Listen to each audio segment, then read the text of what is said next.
السلام عليكم ورحمة الله وبركاته. إن الحمد لله نحمده ونستعينه ونستغفره ونعوذ بالله من شرور أنفسنا وسيئات أعمالنا. من يهده الله فلا مضل له ومن يضلل فلا هادي له، وأشهد أن لا إله إلا الله وحده لا شريك له، وأشهد أن محمدا عبده ورسوله الذي أرسله الله بالحق بشيرا ونذيرا وداعيا إلى الله بإذنه وسراجا منيرا. أما بعد، فإن خير الحديث كتاب الله، وخير الهدي هدي محمد صلى الله عليه وسلم، وشر الأمور محدثاتها، وكل محدثة بدعة، وكل بدعة ضلالة، وكل ضلالة في النار، أو كما قال عليه الصلاة والسلام. قال الله سبحانه وتعالى في كلامه المجيد: أعوذ بالله من الشيطان الرجيم، وإن كادوا ليفتنوك عن الذي أوحينا إليك لتفتري علينا غيره وإذا لاتخذوك خليلا. وقال سبحانه وتعالى: أولئك الذين يعلم الله ما في قلوبهم فأعرض عنهم وعظهم وقل لهم في أنفسهم قولا بليغا। সম্মানিত উপস্থিতি, জুমাবারের এই গুরুত্বপূর্ণ সময়ে আল্লাহ সুবহানাহু ওয়া তাআলার অসংখ্য অনুগ্রহ ও রহমতে আমরা অত্যন্ত গুরুত্বপূর্ণ একটি মজলিস ও জিকিরে একত্রিত হওয়ার সুযোগ লাভ করেছি।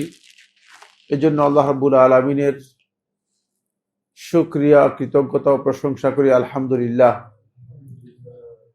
আমরা অত্যন্ত গুরুত্বপূর্ণ একটি সালাফদের মানহাজ নিয়ে আপনাদের সাথে আলোচনা করছিলাম।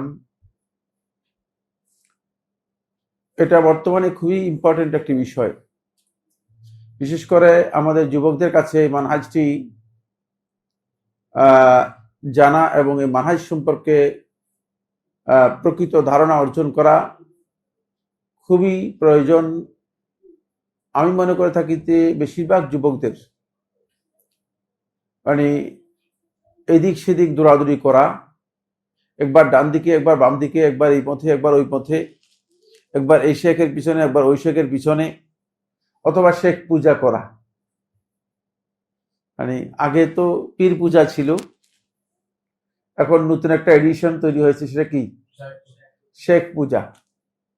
মানে আমি অনেককে চিনি যে এরা শেখ পূজার ইচ্ছেও নিকৃষ্ট, এরা শেখ পূজার ইচ্ছেও কি নিকৃষ্ট। আপনারা যদি ফেসবুকে যান তাহলে দেখবেন যে এদের অবস্থা এমন যে এরা মানে দিনকে পর্যন্ত বিকৃত করতে, মানে শেখের বক্তব্যকে, শেখের কথাকে, শেখকে শ্রেষ্ঠত্ব দেওয়ার জন্য দিনকে বিকৃত করতেও দ্বিধা করতেছে না। সুতরাং এরা তো শেখ পূজার ইচ্ছেও মানে মানে নিকৃষ্ট। এরা হচ্ছে ওই একই গ্রুপ, মানে শুধুমাত্র খোলস পরিবর্তন করেছে, নামটা ভিন্ন হয়েছে, খোলস পরিবর্তন করেছে, কিন্তু গ্রুপ আসলে একই। সালফে সালিহিনের অন্যতম মানহাজ হচ্ছে তারা বেদাতীদের একটি তরিকা হচ্ছে, বেদাতীদের একটা পদ্ধতি হচ্ছে, বেদাতীরা সব সময় যারা হকের উপর নিজেদের মানে জীবন যাপন করে, যারা সত্যের উপর চলে, যারা সহি আকীদা এবং মানহাজের উপর চলে, যারা সালফে সালিহিনের মানহাজের দিকে মানুষদেরকে দাওয়াত দেয়, যারা আদ-দাঈ ইলাল্লাহ হিসেবে সালাফদের মানহাজকে গ্রহণ করেছে, বেদাতীদের তরিকা হচ্ছে এদেরকে কিভাবে বিকৃত করা যায়, এদেরকে কিভাবে মানুষের কাছে ঘৃণিত করা যায়, মানুষকে কিভাবে এদের থেকে দূরে সরানো যায়, এবং কোনো না কোনো ভাবে এদের বিরুদ্ধে কিভাবে ট্যাগ লাগানো যায়, এদের বিরুদ্ধে কিভাবে একটা ট্যাগ লাগিয়ে দেওয়া যায়। যে কোনো একটা ট্যাগ লাগিয়ে দিতে পারলেই তাহলে মানুষ এদের থেকে বিচ্ছিন্ন হয়ে যাবে।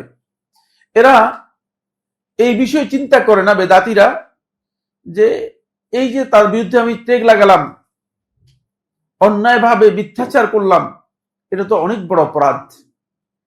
এটা একদিক থেকে আদলের পরিপন্থী, ইনসাফের পরিপন্থী, আরেক দিক থেকে তার নামে একটা মিথ্যা অপবাদ দিলাম, অপর দিক থেকে মানুষকে হেদায়েতের রাস্তা থেকে কি করলাম, বঞ্চিত করলাম, মানুষদেরকে হেদায়েতের রাস্তা থেকে বঞ্চিত করলাম। এই বিষয়টুকু তারা মোটেও চিন্তা করে না, তারা আন্দাজের উপর টেক লাগিয়ে দেয়। এই টেক লাগিয়ে দেয়াটা, এই কাজটুকু সালফে সালিহিনগণ বেদাতীদের এই তরিকা থেকে সালাফগণ মানুষদেরকে সতর্ক করতেন। যখন আপনি দেখবেন যে কোন একজন আলেম, কোন একজন জ্ঞানী, কোন একজন আল্লাহওয়ালা ব্যক্তি অথবা কোন একজন দাঈ ইলাল্লাহ, তিনি কোন আলেমের ব্যাপারে কোন ধরনের চিন্তা ভাবনা ছাড়াই, কোন ধরনের দলিল বা প্রমাণ না দিয়েই আন্দাজের উপর তাকে টেক লাগিয়ে দিয়ে তার সম্পর্কে বিরূপ মন্তব্য করে যাচ্ছে, তাহলে বুঝবেন যে এই ব্যক্তি হয়তো মানহাজের দিক থেকে সালাফদের মানহাজের উপর প্রতিষ্ঠিত নয়, অথবা সে সালাফদের মানহাজ সম্পর্কে জ্ঞান রাখে না, অথবা তার মধ্যে এমন কোন বিদ্বেষ রয়েছে যে বিদ্বেষের কারণে সে এই ব্যক্তির বিরুদ্ধে অপপ্রচার অথবা অপবাদ দিচ্ছে। এটা ইসলামী তরিকা নয়, কারণ এটা সুন্নত বা সালাফদের মানহাজ এর মধ্যে সমর্থিত বিষয় নয়, সালাফদের মানহাজের মধ্যে সমর্থিত বিষয় নয়। আপনি একজন ব্যক্তি সম্পর্কে কিছুই জানেন না, ভালো করে আপনার কোনো কিছু জানা নেই, শুনলেন কে বা কারা বলেছে, আপনি শুনলেন, শুনে আপনি তার সাথে বলে যে না, লোকটা হচ্ছে এই আকীদার লোক, এই খবরদার, এর থেকে আপনারা সরে যাবেন, সালাফদের মানহাজের পরিপন্থী। কারণ আপনাকে আগে তাহকিক করে জানতে হবে আসলে সে কি এই আকীদা পোষণ করে কিনা। কোন একজন ব্যক্তির পোশাক দেখেই তার আকীদা বুঝে যাবেন, ব্যাপারটা এমন কিনা। আপনারা কি মনে করেন? পোশাক দেখলে কি কোনো আকীদা বুঝা যায়? পোশাক দেখে তো আকীদা বোঝা যায় না। কোন একজন ব্যক্তির বক্তব্য বা কথা থেকে কি আকীদা বুঝে যায়? বক্তব্য ভুল হতে পারে। আমি এখানে একটা বক্তব্য দিয়েছি, আমার এই বক্তব্যের উপর নির্ভর করে কি আমার আকীদা পরিপূর্ণ আকীদা বুঝে যাবে? না, কখনো না। কারণ হতে পারে যে বক্তব্য হয়তো বলতে গিয়েছি, বলার সময় কি কোনো কারণে হয়তো ভুল হয়ে গিয়েছে, মিস্টেক হয়ে গিয়েছে, বলতে চেয়েছিলাম যেটা সেটা বলতে পারি না, আরেকটা বলে ফেলেছি। এটা হতে পারে, অস্বাভাবিক কিছু না। আপনারা কি মনে করতেছেন এটা স্বাভাবিক? না, এটাই স্বাভাবিক। কারণ মানব প্রকৃতির মধ্যে ভুল এবং দুর্বলতা, বিস্মৃতি, মূর্খতা, এগুলো মানব প্রকৃতির অংশ, এগুলো মানব প্রকৃতির অংশ। মানুষের এগুলো হবেই, মানুষ এর বাইরে যেতেই পারবে না। সুতরাং এ ধরনের ভুল বিচ্যুতি মানুষের হতে পারে, কিন্তু কোনোভাবেই যখন আপনি দেখেন যে ওলামা উস-সুন্নাহ, উলামা উদ-দাওয়া, উলামা উস-সালাফ, সালাফদের মানহাজের উপর প্রতিষ্ঠিত আলেমদের সম্পর্কে কেউ যদি মানুষদেরকে তানফির করে, মানুষদেরকে সরিয়ে যাওয়ার জন্য চেষ্টা করে, তাদের বিরুদ্ধে কথা বলে, তাদের বিরুদ্ধে অপপ্রচার করে, তাদের বিরুদ্ধে টেক লাগানোর জন্য চেষ্টা করে, তাদের বিরুদ্ধে খারাপ কথা বলে, তাদের একটা ভুলের জন্য তার বিরুদ্ধে ভয়ঙ্কর অবস্থান গ্রহণ করে, হয়তো একটা ভুল হয়ে গেছে, হতে পারে। বড় বড় আলেমদের এক ভুল নয়, শত শত ভুল আছে।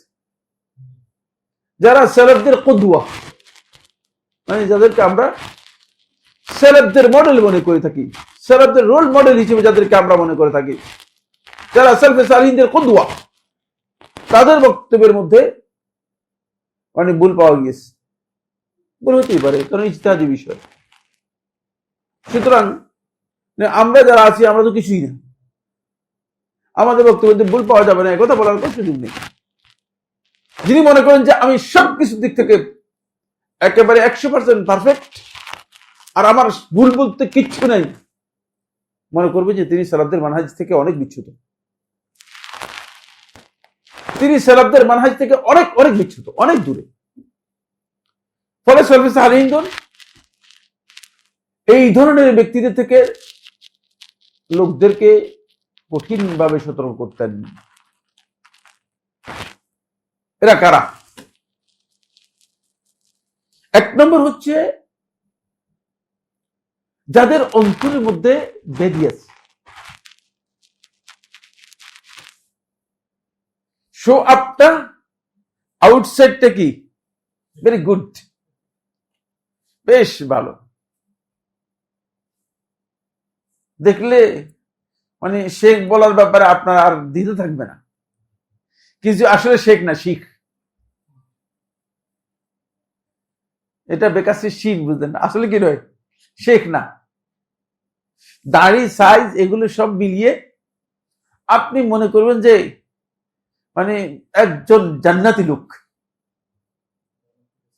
কিন্তু আসলে মানে তার অন্তরের ব্যাধি রয়ে গিয়েছে, অন্তরের মধ্যে কি রয়ে গেছে, ব্যাধি রয়ে গিয়েছে।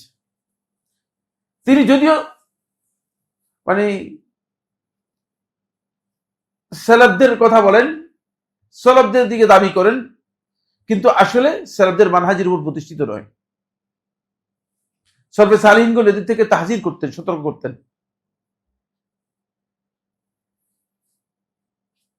দু একজন লোকের ব্যাপারে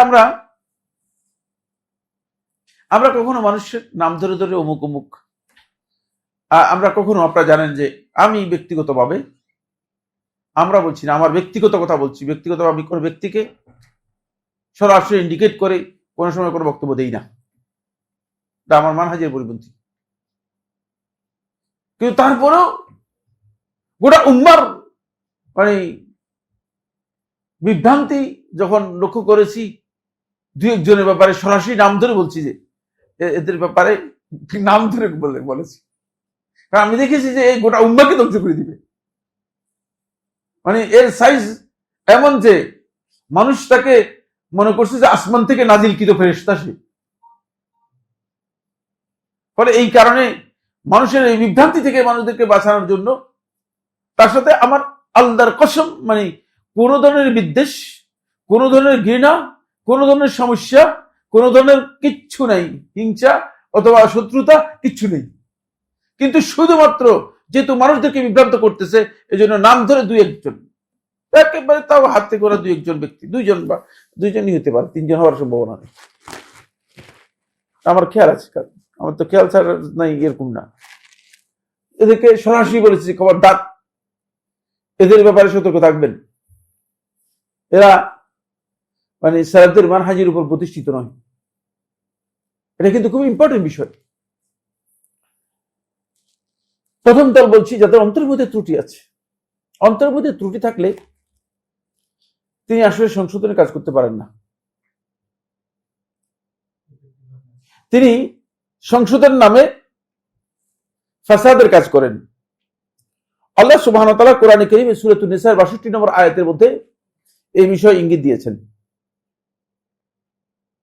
সূরা আন-নিসার ৬৩ নম্বর আয়াতের মধ্যে ইঙ্গিত দিয়েছেন, উলাইকাল্লাযীনা ইয়া'লামুল্লাহু মা ফি কুলুবিহিম, তারা ওই সমস্ত লোক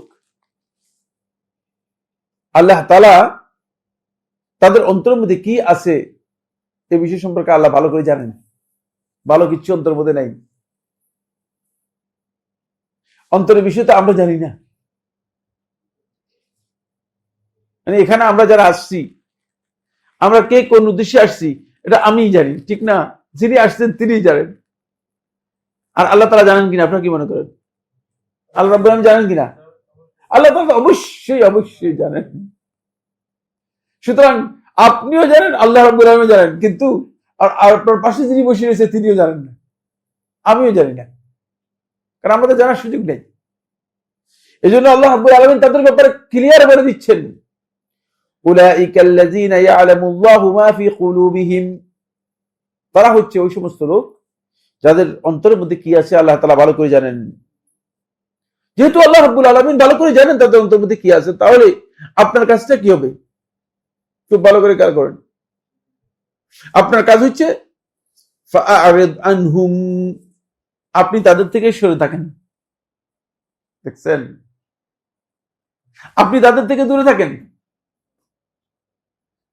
আপনি তাদের থেকে দূরে থাকেন, এরাদ করেন, ফিরে থাকেন। তাদের থেকে দূরে থাকাটা খুব প্রয়োজন, কারণ অন্তরের এই ত্রুটি আপনার ক্ষতি করবে। ওয়াইদহুম, আর পারলে সুযোগ হলে ওয়াইদহুম, তাদেরকে কিছু উপদেশ দেন, ওয়াজ করেন, মানে পারলে সুযোগ থাকলে তাদেরকে কিছু ওয়াজ করে দেন। দেখা হলে বলেন যে এরকম করেন না, সোজা হয়ে যান, এগুলো বলবেন যে সোজা হয়ে যান, এইসব করেন না। এইসব সত্যিকার মানহাজের অনুসারী যারা রয়েছে বা আহলুস সুন্নাহ ওয়াল জামার যেই আকীদা এবং মানহাজ রয়েছে এর পরিপন্থী, সুতরাং সোজা হয়ে যান, কিছু ওয়াজ করে দেবেন। ওয়াকুল লাহুম ফি আনফুসিহিম কাওলাম বালিগা, আর তাদের সাথে যখন কথা বলবেন, খুব ভালো করে খেয়াল করুন, তাদের সাথে যখন কথা বলবেন তখন কথা বলবেন অত্যন্ত কাওলান বালিগা, অত্যন্ত দলিল ভিত্তিক এবং সমৃদ্ধ কথা বলবেন। মানে কোনোভাবেই ফালতু কথা বলবেন না তাদের সাথে কথা বলবেন যে মানে দলিলের মাধ্যমে নির্ভরযোগ্য কথা বলবেন, অথেন্টিক কথা বলবেন, যেটা প্রভাব বিস্তার করে, এই ধরনের কথা বলবেন, যাতে করে তারা বুঝতে পারে যে আপনি তাদের হেদায়েতের জন্য কথা বলতেছেন, আপনি তাদের হেদায়েতের জন্য কথা বলতেছেন।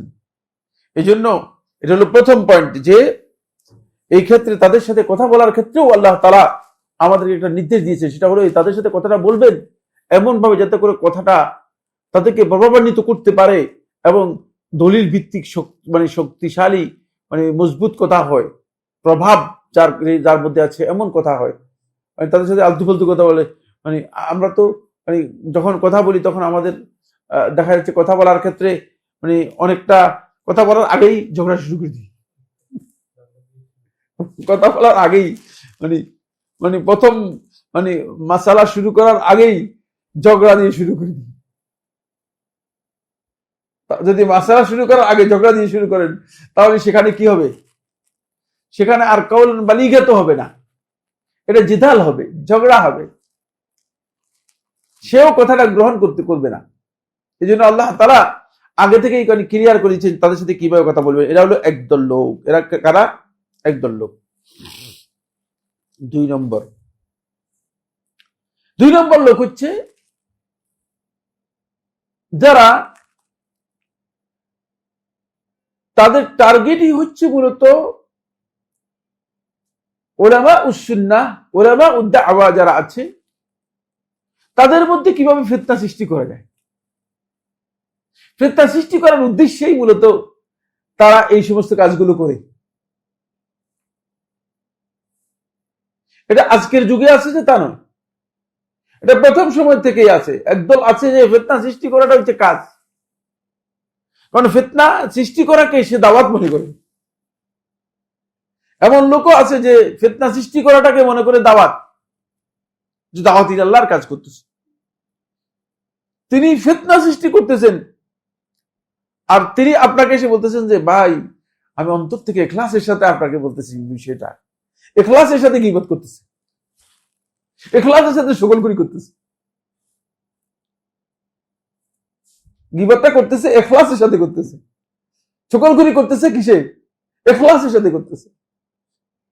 তো এটা কি ভালো উদ্দেশ্য? এটা ইখলাসের বিষয়? ইখলাস তো বাবা ইবাদতের বিষয়। কিন্তু আপনি দেখবেন যে আল্লাহর সন্তুষ্টির জন্য আপনাকে বলতেছি এই লোকটা এরকম লোক, এই লোকটা খারাপ, খবরদার এই লোকের মানে এই লোকের আপনারা এই করবেন, এই লোকের বিরুদ্ধে মানে আপনার ব্যবস্থা না নিলে আপনার ক্ষতিগ্রস্ত হয়ে যাবে। ফিতনাবাজ, ফিতনা সৃষ্টি করার জন্য, ফিতনা সৃষ্টি করার জন্য এটা আছে, ব্যাপকভাবে আছে। এবং আমাদের মধ্যে এরকম লোক প্রচুর রয়েছে, আমাদের নিজেদের মধ্যে এরকম লোক প্রচুর রয়েছে। আমি আপনাদের সবাইকে এবং যুবকদেরকে এটা অনুরোধ করব, একজন শেখেরও আপনারা বক্তব্যে কমেন্টও করবেন না, লাইকও দিবেন না। শুনেন, পছন্দ হলে গ্রহণ করবেন কোরআন হাদিসের ভিত্তিতে, আর পছন্দ না হলে মানে কিচ্ছু করবেন না। লাইক শেয়ার কমেন্ট কোনোটাই করবেন না। আপনি এই লাইক শেয়ার করার কারণে মূলত ফিতনা বৃদ্ধি পাচ্ছে, আপনি ফিতনার সহযোগী হয়ে যাচ্ছেন। হয়তো আপনি মনে করতেছেন যে আমি একটা বিশাল একটা ভালো কাজ করতেছি, কিন্তু আপনি ওই ফিতনাবাজও ছিলেন না, ফিতনাও ছিলেন না, ফিতনাও বুঝতে পারতেছেন না। এই ফিতনা আপনি কি করতেছেন? সম্প্রসারের কাজ করতেছেন, ফিতনা বৃদ্ধি করার কাজ করতেছেন। এগুলোকে সতর্কতার সাথে দেখতে হবে। এইসব এদের ব্যাপারে আল্লাহ তাআলা কি বলেছেন দেখেন। সূরাতুত তাওবা ৪৭ নম্বর আয়াতের মধ্যে আল্লাহ সুবহানাহু ওয়া তাআলা ইরশাদ করেন, লাউ খারাজু ফীকুম মা যাদুকুম ইল্লা খাবালা। আল্লাহ রাব্বুল আলামিন বলেন, এটা মুনাফিকদের আয়াতের সাথে সম্পৃক্ত, কারণ এরা তো নিজেদেরকে মুসলিম পরিচয় দিত, কিন্তু হাকিকতে আসলে মুসলিম ছিল না।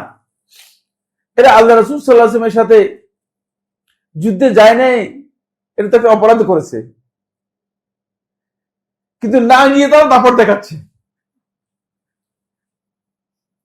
আরে যুদ্ধে যায় নাই আল্লাহ রাসূলের সাথে, এটা তো অপরাধ করেছে, অন্যায় করেছে, কিন্তু না গিয়ে তারা দাপট দেখাচ্ছে যারা যুদ্ধে গেছে তাদের সাথে।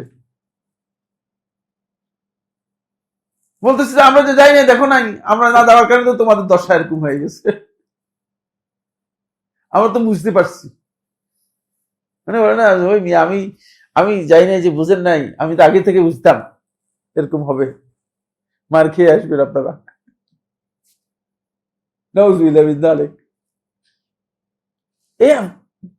মূলত ফিতনাবাজ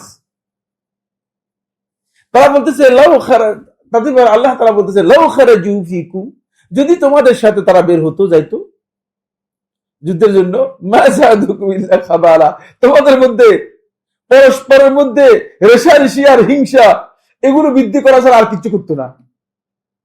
গেলে কিচ্ছু ভালো কাজ তো করতো না, বরং তোমাদের একটা ক্ষতি করতো। এরপরে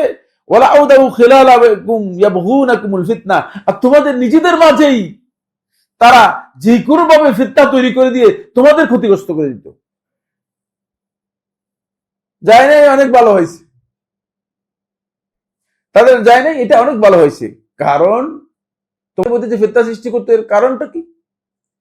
ওয়াফিকুম সাম্মাউনা লাহুম, আল্লাহ তাআলা যারা ঈমানদার তাদেরকে বলতেছেন ওয়াফিকুম সাম্মাউনা লাহুম, কারণ তোমাদের মধ্যে একদল লোক রয়েছে যারা এদের কান কথা শুনতো, কান কথা শুনে এরা কি হয়ে যেত?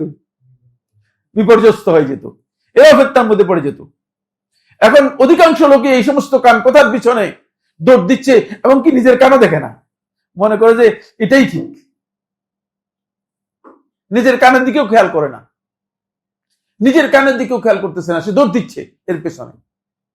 এটা আল্লাহ তাআলা বলতেছেন ঈমানদারদের ব্যাপারে, কিন্তু বুঝতেন ওয়াফিকুম সাম্মাউনা, তোমাদের মধ্যে একদল রয়েছে সাম্মাউনা লাহুম, তাদের এই কান কথা শুনবে, শুনে এর মধ্যে বলবে যে, যখন কান কথা শুনবে, একজন দুইজন করে তিনজন চারজন করে এটা প্রচার করে দিয়ে দেখবে যে সবার মধ্যে ফিতনা প্রচার হয়ে গিয়েছে।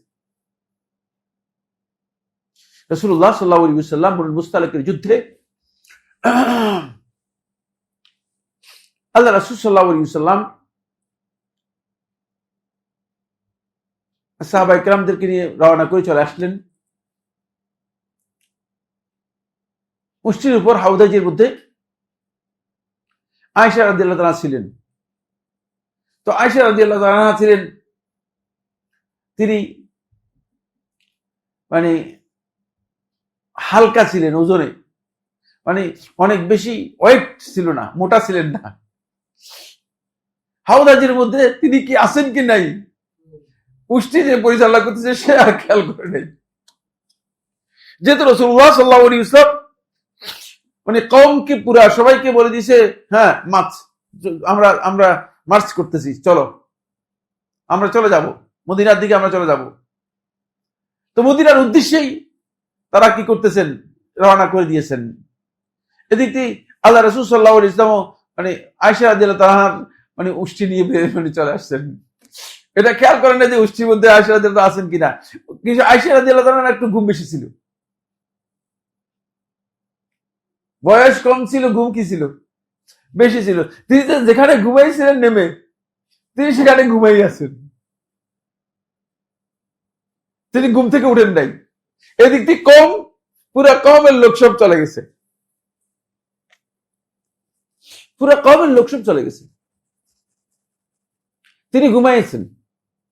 ঘুম থেকে যখন তিনি জাগ্রত হলেন, দেখে কি চতুর্দিকে দেখে কেউ নেই, কি করবেন? তিনি জানেন না যে তিনি আসলে আছেন কোথায়, যাবেন কোন দিকে, তিনি এটা জানেন না। আর এই রাসূলুল্লাহ সাল্লাল্লাহু আলাইহি ওয়াসাল্লাম কম নিয়ে চলে গেছেন, তারা মনে করছেন যে আয়েশা রাদিয়াল্লাহু তাআলা উষ্টির মধ্যে আছেন, হাউদাজের মধ্যে হয়তো বসে আছেন, অথবা সেখানে ঘুমাচ্ছেন। পরে তিনি কি করছেন, আয়েশা রাদিয়াল্লাহু তাআলার এই উষ্টিও চলে আসছে, তারা মদিনার দিকে রওনা হয়ে চলে আসছেন।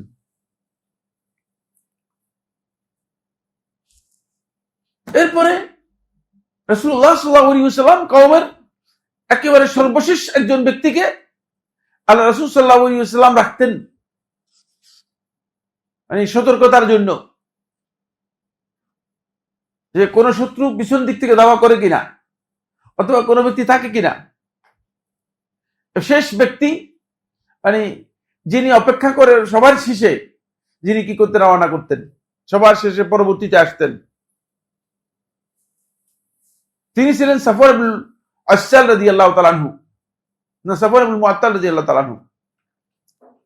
সাফওয়ান ইবনে মুআত্তাল রাদিয়াল্লাহু তাআলা আনহু তিনি পিছন দিক থেকে এসে দেখেন যে কালো কি একটা মনে বসে আছে। তিনি মনে করেন নাই যে কেউ আছেন, তিনি তার উট নিয়ে সেখানে গিয়ে কি করলেন, থামলেন। থেমে তিনি আয়েশা রাদিয়াল্লাহু তাআলাকে দেখে চিনতে পারলেন, যেহেতু তিনি আয়েশা রাদিয়াল্লাহু তাআলাকে ছোট থাকতে দেখেছেন। আয়েশা রাদিয়াল্লাহু তাআলাকে দেখে চিনতে পারলেন, বলছে মা আপনি এখানে রয়ে গেলেন? বলে যে কওমের সমস্ত লোকেরা চলে গেছে, কিন্তু আমি তো জানি না। তখন আয়েশা রাদিয়াল্লাহু তাআলাকে বললেন যে আমি কি সহযোগিতা আপনাকে করতে পারি, আমি কি সহযোগিতা করতে পারি? আয়েশা রাদিয়াল্লাহু তাআলা বললেন যে এখন আমাকে মদিনা নিয়ে যেতে হবে, এছাড়া তো কোনো উপায় নেই। তখন তিনি আয়েশা রাদিয়াল্লাহু আনহাকে তার উষ্ঠির উপর উঠিয়ে তিনি কি করলেন, আয়েশা রাদিয়াল্লাহু আনহাকে মদিনার উদ্দেশ্যে নিয়ে আসলেন। সাহাবী মদিনার উদ্দেশ্যে নিয়ে আসলেন সাফওয়ান রাদিয়াল্লাহু তাআলা আনহু। তিনি একজনই জানেন, তিনি মদিনায় আসছেন। সাহাবায়ে কেরাম রাসূলুল্লাহ সাল্লাল্লাহু আলাইহি ওয়াসাল্লাম দেখলেন যে আয়েশা রাদিয়াল্লাহু তাআলা নেই। যখন হাউদাজ থামানো হলো, উট থামানো হলো, উটের হাউদাজ, তখন ওই হাউদাজ বলা থেকে উটের উপরে যাই, এরকম করে, এটা আপনারা এর গাড়ি দেখছেন কিনা, গরুর গাড়ি দেখছেন কিনা? হ্যাঁ, গরুর গাড়ির মধ্যে এই ধরনের থাকতো। আমি আবার গরুর গাড়িতে চড়ছিলাম, আমার এখনো খেয়াল আছে। গরুর গাড়ি করে এই জায়গায় ওই জায়গায় 3 জায়গায় গিয়েছি, খেয়াল আছে, বুঝতে পেরেছেন তো? গরুর গাড়ি হতো হাউদাজ। গরুর গাড়িটা একটু মোটা হতো, কারণ গরুর গাড়ি তো ইয়ের মধ্যে হতো, 2 গরু দিয়ে হতো, এটা তো একটা উটের মধ্যে, বুঝলেন না? তো দেখা যায় না আয়েশা রাদিয়াল্লাহু নাই। রাসূলুল্লাহ সাল্লাল্লাহু আলাইহি ওয়াসাল্লাম একটু বিচলিত হলেন, চিন্তা করলেন যে ব্যাপারটা কি হলো, কোথায় গেলেন বা কি হয়ে গেল। এর অল্প পরপরই, অনেক লম্বা সময় নয়, অল্প পরপরই সাফওয়ান ইবনে আসাল রাদিয়াল্লাহু তাআলা আনহু তিনি আয়েশা রাদিয়াল্লাহু তাআলাকে নিয়ে কি করলেন, তিনি আসলেন। শুধু রাসূলুল্লাহ সাল্লাল্লাহু আলাইহি ওয়াসাল্লাম এবং 2-1 সাহাবী দেখছে, আর কেউ না।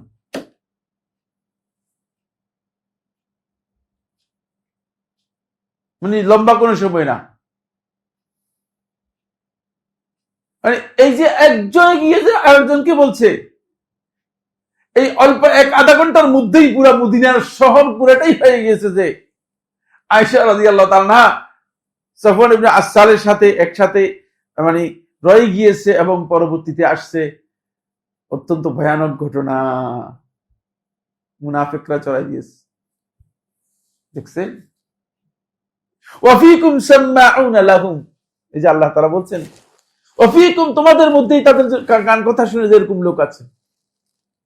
আজকে অধিকাংশ ফিতনার কারণ হচ্ছে এটা, এদের একজনও তাহকিক করেনি, এদের একজনও চিন্তা করে যে আল্লাহ রাসূল সাল্লাল্লাহু আলাইহি ওয়াসাল্লাম একজন স্ত্রী আয়েশা রাদিয়াল্লাহু আনহা, মানে তিনি আদৌ কি এই ধরনের কাজ মানে কাজ করতে পারবেন কিনা। আর আল্লাহ রাসূল সাল্লাল্লাহু আলাইহি ওয়াসাল্লাম একজন সাহাবী, তিনি আসলে এই ধরনের কাজ করার মতো লোক কিনা, কিন্তু ব্যাপকভাবে প্রচার করে দিয়েছে। এর মধ্যে যুক্ত হয়ে গেছে, আপনার আশ্চর্য হবেন, আল্লাহ রাসূল সাল্লাল্লাহু আলাইহি ওয়াসাল্লামের সবচেয়ে গ্রেট কবি যিনি ইসলামের মানে মহাকাব্যিকদের মধ্যে একজন, যায়েদ ইবনে সাবিত,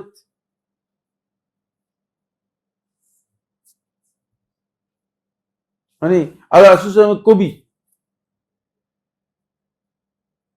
তারপরে আব্দুল্লাহ ইবনে রাওয়াহা, তারপরে আরো অনেক যারা কি হয়ে গেছেন, এর মধ্যে যুক্ত হয়ে গেছেন। তারাও বলতেছেন যে এমনকি আবু বকর রাদিয়াল্লাহু তাআলা আনহু একজনকে লালন পালন করতেন, তার নাম হচ্ছে আবু মিস্তাহ, সেও এর মধ্যে যুক্ত হয়ে গিয়ে এটা মানে প্রচার করতেছে। আর আয়েশা রাদিয়াল্লাহু তাআলা হচ্ছে আবু বকর রাদিয়াল্লাহু তাআলা কে, আবু বকর রাদিয়াল্লাহু তাআলা মেয়ে। চিন্তা করেন, ব্যাপকভাবে এটা প্রচার হয়ে গেছে। রাসূল সাল্লাল্লাহু আলাইহি ওয়াসাল্লাম নিজেও বিচলিত এবং কঠিন অবস্থার মধ্যে পড়ে গেলেন। দেখছেন, মানে ফিতনা যখন আসে তখন ফিতনা এমন জটিল হয়ে যায় যে, কারণ আল্লাহ রাসূল সাল্লাল্লাহু আলাইহি ওয়াসাল্লাম তো গায়েব জানতেন না। আপনার কি মনে হয় গায়েব জানতেন তিনি? হ্যাঁ, তাহলে রাসূলকে ছোট করে ফেললেন না আপনারা? হ্যাঁ, রাসূলকে তো আপনারা ছোট করে ফেললেন, গায়েব জানতেন না বলে রাসূলকে তো ছোট করে দিচ্ছেন আপনারা। গায়েব জানতেন না, এই কারণেই তিনি বড়, বুঝতে পেরেছেন? গায়েব জানতেন না, কিন্তু গায়েবের খবর আল্লাহ তাআলা দিলে তিনি মানুষদেরকে শোনাতেন। তো গায়েব জানলে তো আর কোনো পাওয়ার হতো না, এই জন্য তার পাওয়ার অনেক বেশি। গায়েব না জানাটা তার পাওয়ার, বুঝতে পেরেছেন কিনা? গায়েব না জানা কেন তিনি ওহির জ্ঞান দিতে পারতেন, গায়েব জানলে তো এটা আসতো না। সুতরাং রাসূলুল্লাহ সাল্লাল্লাহু আলাইহি ওয়াসাল্লাম একটা মানে বিচলিত অবস্থার মধ্যে বললেন। রাসূল সাল্লাল্লাহু আলাইহি ওয়াসাল্লাম কি করবেন তিনি জানেন না। 1 সপ্তাহ 2 সপ্তাহ হয়ে গেল। আয়েশা রাদিয়াল্লাহু তাআলা সকাল সন্ধ্যা কাঁদতেছেন, সকাল সন্ধ্যা কাঁদতেছেন, সকাল সন্ধ্যা কাঁদতেছেন। আয়েশা রাদিয়াল্লাহু তাআলা তিনি বুঝতেছেন না, আবু বকরের স্ত্রীও বুঝতেছেন না যে আসলে কি করবেন, কি বলবেন। কিছু বলারও নেই, একদিন 2 দিনও না, 2 সপ্তাহ হয়ে গেছে। পুরা মদিনার মধ্যে ঘাটাঘাটি হয়ে যাচ্ছে, মানে দুর্গন্ধ হয়ে গেছে। এমন বক্তব্য দিচ্ছে, আজকের দিন পর্যন্ত শিয়া রাফিজি সম্প্রদায় এটাকে ব্যবহার করে আয়েশা রাদিয়াল্লাহু তাআলাকে বেশ্যা বলতেছে। নাউযুবিল্লাহি মিন যালিক।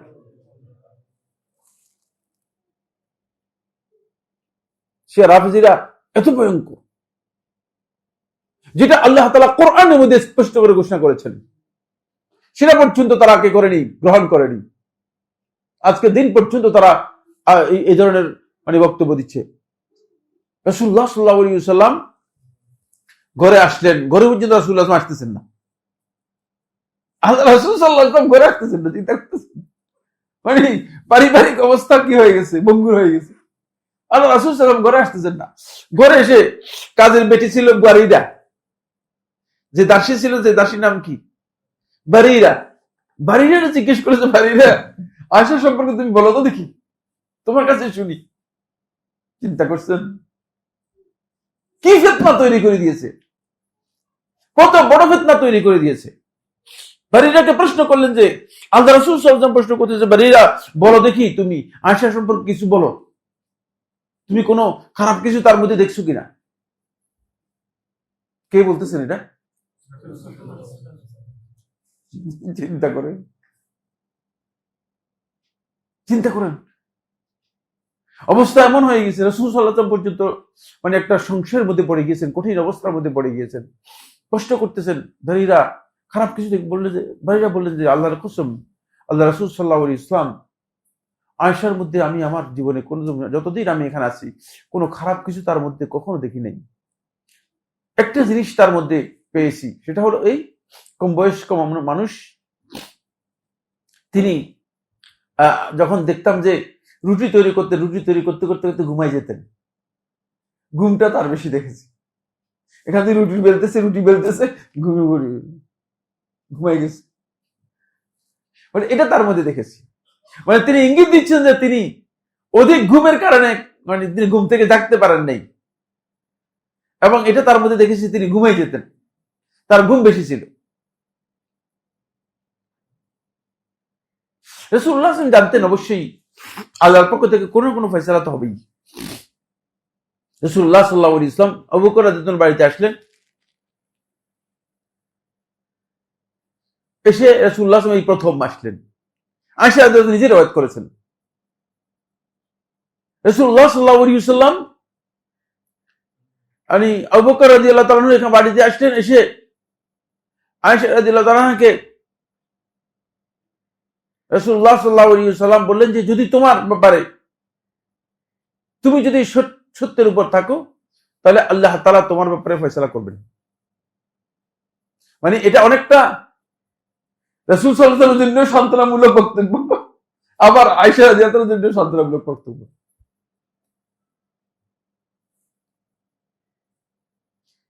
চিন্তা করেন, পরবর্তীতে আল্লাহ রাব্বুল আলামিন আয়াত নাজিল করে আয়েশা রাদিয়াল্লাহু তাআলার বারাআতের বিষয়টি, তার যে অপবাদ দেওয়া হয়েছে, অপবাদের থেকে মুক্তির বিষয়টি আল্লাহ রাব্বুল আলামিন স্পষ্ট করে জানিয়ে দিলেন। স্পষ্ট করে কি করলেন? জানিয়ে দিলেন। এটা আল্লাহর পক্ষ থেকে স্পষ্ট করে জানিয়ে দেওয়া হলো। এই কথাগুলো, এই ঘটনাটি কেন বললাম এই জন্য, ফিতনাবাজ লোকেরা যখন ফিতনা তৈরি করে, তখন এই ফিতনা মানে আপনাকেও বেঁচে যেতে পারে, আমাকেও বেঁচে যেতে পারে। যেখানে আল্লাহ রাসূল সাল্লাল্লাহু আলাইহি ওয়াসাল্লাম আক্রান্ত হয়ে গিয়েছেন, আক্রান্ত বলতে অবশ্যই রাসূলুল্লাহ সাল্লাল্লাহু আলাইহি ওয়াসাল্লাম তো মানে মানুষ হওয়ার কারণে, মানব প্রকৃতির কারণে রাসূল সাল্লাল্লাহু আলাইহি ওয়াসাল্লাম একটা বিচলিত অবস্থার মধ্যে পড়েছেন। রাসূল সাল্লাল্লাহু আলাইহি ওয়াসাল্লাম পরিবার নিয়ে বিচলিত অবস্থার মধ্যে পড়েছেন। আর এটা তো ঐতিহাসিকভাবে স্বীকৃত প্রমাণিত সত্য ঘটনা, কোনো লুকানোর কোনো কারণ নেই, লুকানোর কোনো সুযোগ নেই। মানে লুকাতে পারবে যে এরকম কিছু কিনা। সুতরাং এই জন্য ফিতনাবাজ যারা থাকবে, ফিতনাবাজদের এরাও চেষ্টা করবে আহলুস সুন্নাহ এর আলেম যারা রয়েছেন, উলামাউস সুন্নাহ যারা আছেন, সালাফি মানহাজের আলেম যারা আছেন, তাদের মধ্যে ফিতনা তৈরি করার কিভাবে যায়। যদি তাদের বক্তব্যের মধ্যে কোথাও দেখেন যে ফিতনার গন্ধ আছে, তাহলে বুঝতে হবে যে এই লোক ফিতনাবাজ, এই লোক কি রয়েছে? ফিতনাবাজ। ফিতনা এর উদ্দেশ্য আসলে মূলত সেই কাজ করতেছে, অন্য কোনো উদ্দেশ্যে নয়। এটা আল্লাহ রাব্বুল আলামিন সূরাতুত তাওবা এর ৪৭ নম্বর আয়াতের মধ্যে বলেছেন।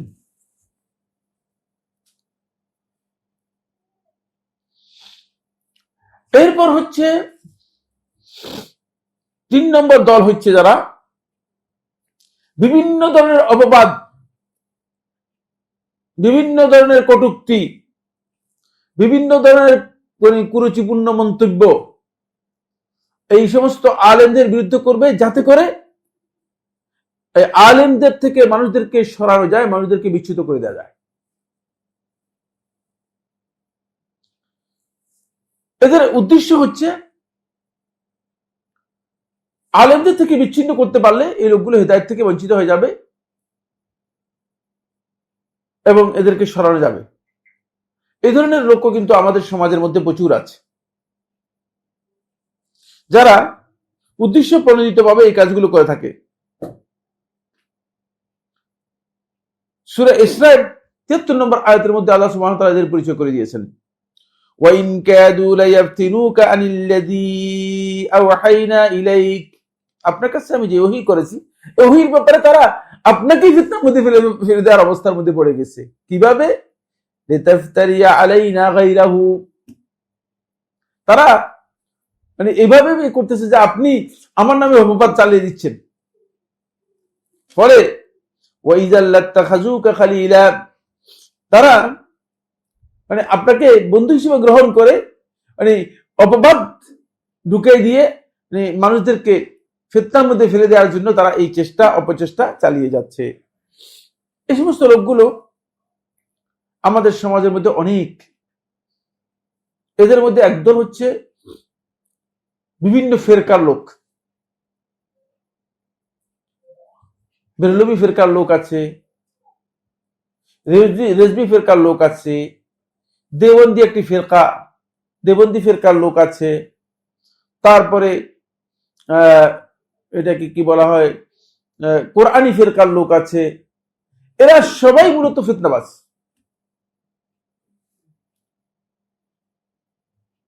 এরা সবাই কি ফিতনাবাজ, এবং সবাই উদ্দেশ্য হচ্ছে যে কিভাবে আলেমদের থেকে মানুষদেরকে বিচ্ছিন্ন করা যায়। আরেক দল হচ্ছে নতুন বের হয়েছে লিবারেল ইসলাম, মডারেট ইসলাম। এটাও একটা ইসলামের নামে একটা ফিতনা। কে তাকে দায়িত্ব দিয়েছে ইসলামকে মডারেশনের দায়িত্ব হোক? ঠিক না? কারো পক্ষ থেকে কি দায়িত্বপ্রাপ্ত হয়েছে?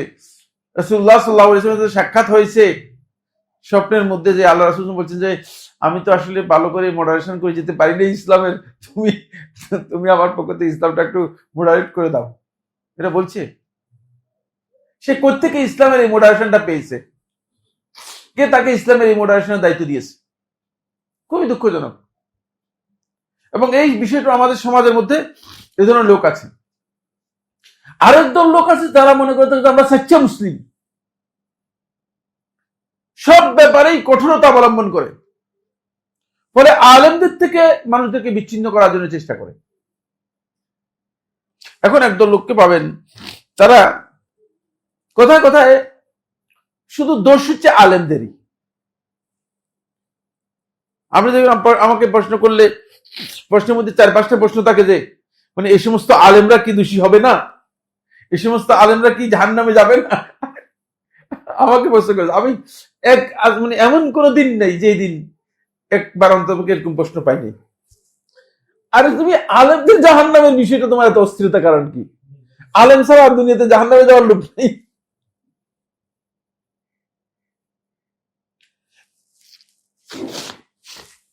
তাদের হচ্ছে একটা টিস্যু দাও, তাদের হচ্ছে কি টার্গেট হচ্ছে তাদের এইটা উঠে দাও, বুঝছো? মানে একবারে ঠান্ডাটা পুরো আমার গায়ের মধ্যে এসে পড়ে, আমার নাকটা হয়ে গেছে। তাদের উদ্দেশ্য হচ্ছে যেটা, সেটা হলো এই যে আলেমদেরকে যে কোনো ভাবে হেয় করা যায়। হেয় করতে পারলেই মানুষ মানে আলেমদের কথা শুনবে না, মানুষ আলেমদের দিকে আসবে না, আলেমদের বক্তব্য থেকে মানুষ সরে যাবে। আর আলেমদের বক্তব্য থেকে যখন মানুষগুলো সরে যাবে, তখন তারা এর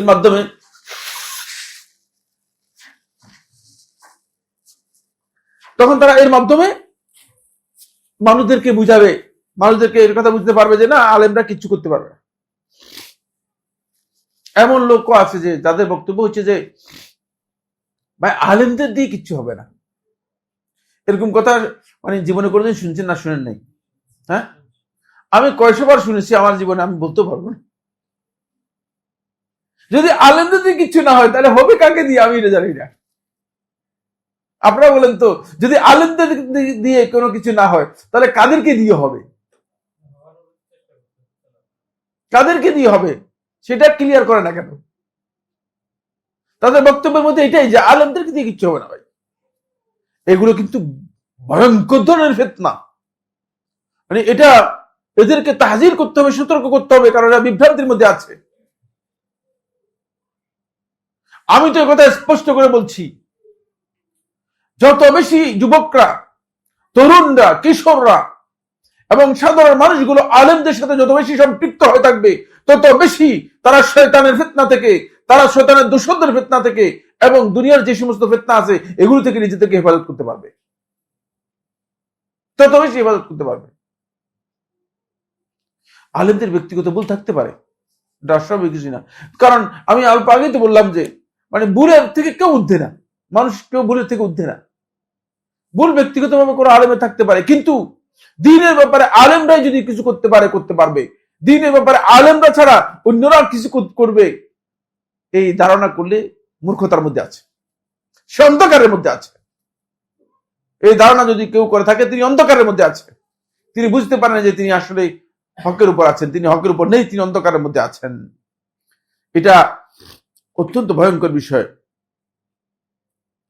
তাদের আরেকটি চরিত্র হচ্ছে এই, আল্লাহ তাআলা বলছেন এই চতুর্থ দল হচ্ছে এরা, যখন চতুর্থ দলের লোক যারা আছে এরা যখন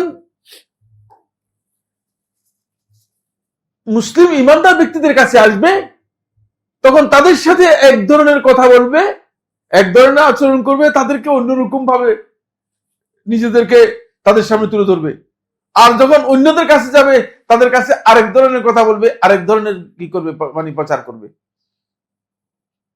এর মাধ্যমে তারা বিভ্রান্তি তৈরি করার জন্য চেষ্টা করবে।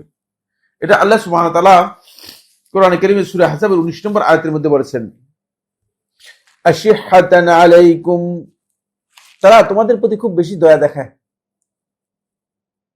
আমাদের আরে আমরা তো আপনাদের কল্যাণের জন্য আপনাদেরকে, মানে আপনাদেরকেই সব কিছু করাবেন। ব্যবসাটা এমন যে মানে সে তার নিজের জীবন কোরবান করলে আপনাকে কি করবে, মানে একটা ভালো কিছু করে দিবে আর কি। আশিহাতান আলাইকুম, আল্লাহ তাআলা বলতেছেন, ফাইজা জাআল খাউফু রাআইতাহুম ইয়ানদুরুনা ইলাইকা তাদুরু আইনুহুম, যখন ভয়ের কোনো বিষয় আসে, মার খাওয়ার বিষয় আসে আর কি, ভয় মার খাওয়ার যখন বিষয় আসে তখন দেখে যে পুলিশ আসতেছে, দৌড়াচ্ছে, এরকম বিষয় যখন ফাইজা জাআল খাউফু, ভয়ের বিষয়, রাআইতাহুম, তাদেরকে দেখবেন, ইয়ানজুরুনা ইলাইকা, তারা আপনার দিকে তাকাচ্ছে, তাদুরু আইনুহুম, তাদের চোখ ঘুরতেছে। অবস্থা এমন যে তাদের চোখগুলো ঘুরতেছে, কাল্লাজি ইউকশা আলাইহি মিনাল মাউত, মনে হয় যেন মৃত্যুর ভয়ে মানুষ যেমন বেহুশ হয়ে যায়, তাদের অবস্থাও এরকম। তারা এমন অবস্থা, এত ভয় পাচ্ছে যে এই মনে হয় যেন এরা এখনই শেষ হয়ে যাবে, এই অবস্থা তাদের। ফাইজা যাহাবাল খাউফু, আর যখন ভয়ের বিষয় চলে যায়, যুদ্ধের বিষয় চলে যায়, আপনি যখন বলেন যে না শত্রু নাই, এখন গনিমত আসতেছে, এখন গনিমতের সময় হয়েছে, যুদ্ধ চলে গেছে, শত্রু চলে গেছে, শত্রু থেকে এখন গনিমত লাভ করা গেছে, এখন এই খবর যখন আসে, সালাকুকুম বিআলসিনাতিন হিদাদিন আশিহাতান আলাল খাইর, তোমরা যে সাহস দেখাইছো, তোমরা যে অবস্থার মধ্যে ছিলা, মানে সালাকুকুম বিআলসিনাতিন হিদাদ, মানে শক্তিশালী, মানে কথার মাধ্যমে তোমাদের সাথে এসে একবার যুক্ত হয়ে যায়, তারা মনে হয় যেন তোমাদের মধ্যে তারাই তোমাদেরকে ডোমিনেট করতেছে। দেখছেন, আল্লাহ, এটা কোরআনে বক্তব্য, এগুলো কোনো মানে কার তৈরি করা বক্তব্য না, আল্লাহ তাআলা সব আগেই বলে দিয়েছেন, সব চরিত্র আগেই গিয়ে গেছে, মানে এই সমস্ত চরিত্র যে মানে অতিবাহিত হয়ে গিয়েছে এবং সামনে আসবে সবটাই আল্লাহ রাব্বুল আলামিন ক্লিয়ার করে দিয়েছেন, সুতরাং সব চরিত্র আগেই গিয়েছে। আশিহাতান আলাল খাইর, ওই যে টাকা আসছে, যে গনিমত আসছে, যে এগুলোর লোভে, আশিহাতান আলাল খাইর, এগুলোর পাওয়ার জন্য, এগুলোর মোহে, তোমরা মিয়া, তোমরা যেই শক্তিশালী না, তোমরা যে কাজটা করছো, বুঝতে পেরেছেন, মানে পাম্পটি দিয়ে, মানে ফুলাইয়া টুলাইয়া, উদ্দেশ্য কি, উদ্দেশ্য কিছু নেয়ার জন্য, বেনিফিট নেয়ার জন্য, এটা করার জন্য আসবে। তারপরে আল্লাহ তাআলা বলেন, উলাইকা লাম ইউমিনু, উলাইকা লাম ইউমিনু, এরা আসলে ঈমানদারই না, প্রতারক, মুনাফিক, মুনাফিক এদের অন্তরের মধ্যে রয়েছে। ফাআহবাতাল্লাহু আমালাহুম, ফাআহবাতাল্লাহু আমালাহুম, আল্লাহ রাব্বুল আলামিন তাদের আমল বরবাদ করে দিয়েছেন, তাদের সব আমল আল্লাহ তাআলা বরবাদ করে দিয়েছেন। ওয়া কানা যালিকা আলাল্লাহি ইয়াসীরা, আর এটা আল্লাহ তাআলার কাছে একবারই সহজ, আল্লাহ তাআলার কাছে কিচ্ছু নাই। এরা এত ভাওতাবাজি করে আল্লাহর কাছ থেকে পার পেয়ে যাবে, এটা আল্লাহ রাব্বুল আলামিন কোনোভাবে তাদেরকে কি দিবেন না, ছাড় দেবেন না। সুতরাং এই সমস্ত লোক যুগে যুগে এই প্রকৃতির লোক থাকবেই, এই প্রকৃতির লোক থাকবেই।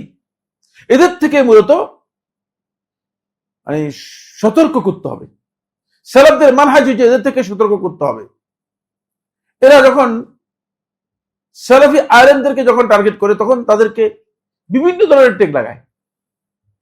সেদিন একজন বলতেছে বলে আপনার কাছে ওই আপনার সাথে আসতো যে লামোজাবি একজন আলেম, ওই আলেমের নাম্বারটা আছে কিনা? আর কোনো ভাষায় পরিচয় দিতে পারতেছে না।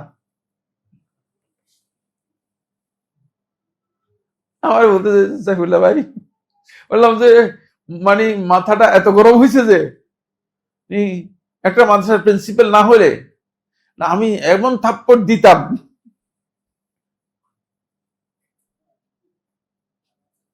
আপনি লামাজাবি বলতেছেন, কি লামাজাবি কি জিনিস?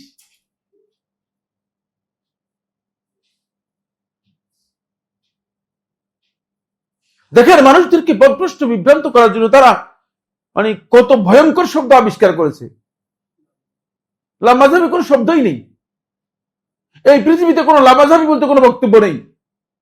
যে লামাজাবি শব্দ উচ্চারণ করেছে সে জালেম, জাহিল এবং সে সবচেয়ে বড় তাগুত, মিথ্যাচার করেছে। লামাজাবি কিভাবে?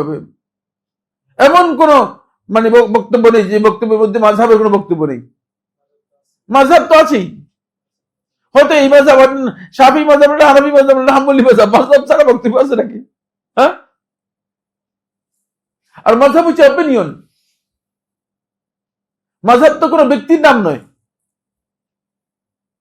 মাযহাব হচ্ছে অভিমত। সুতরাং এই সমস্ত কথার মাধ্যমে মানুষদেরকে বিচ্যুত করার জন্য চেষ্টা করা হচ্ছে, মানুষদেরকে বিচ্যুত করার জন্য চেষ্টা করা হচ্ছে। আরেকদল লোক ইসলাম সম্পর্কে জাহিল, মূর্খ। তাদের বক্তব্য হচ্ছে যে মানে দিনের একটাই কাজ, কালকে না পরশু মানে তার বক্তব্য শুনলাম, বলে নামাজ, রোজা, হজ, যাকাত এগুলো কোনো এমন বিষয় না। এটার উদ্দেশ্যে আল্লাহ তাআলা আপনাকে পাঠায় নাই, আল্লাহ তাআলা সৃষ্টি করে নাই। এগুলো হচ্ছে আপনি এগুলো করবেন, কিছুদিন প্রশিক্ষণ নিবেন, কিন্তু মূল টার্গেট হচ্ছে যেটা, সেটা হচ্ছে আপনি দিন কায়েম করবেন। মূল টার্গেট হচ্ছে আপনি দিন কায়েম করবেন, এটা হচ্ছে টার্গেট। এই বেচারার সাথে কি আল্লাহর সাথে দেখা হয়েছে? না। এই যে কথাটা বললো, কোত্থেকে বললো? কোরআন এবং হাদিসের কোন বক্তব্যের মধ্যে পেয়েছে না? মন গড়া কথা বলছে। এর চেয়ে বিভ্রান্তি আল্লাহর জমিনে আর কি হতে পারে? এর চেয়ে ভ্রষ্টতা আল্লাহর জমিনে আর কি হতে পারে? আল্লাহ রাব্বুল আলামিন ইবাদতের মধ্যে সবচেয়ে শ্রেষ্ঠ ইবাদত যেটা আল্লাহ তাআলার কাছে, সেটা হচ্ছে সালাত। আর এই সালাত ইবাদত বাদ দিয়ে আপনি যদি বলেন যে সালাত হচ্ছে ট্রেনিং, তাহলে ইবাদতটা কোনটা?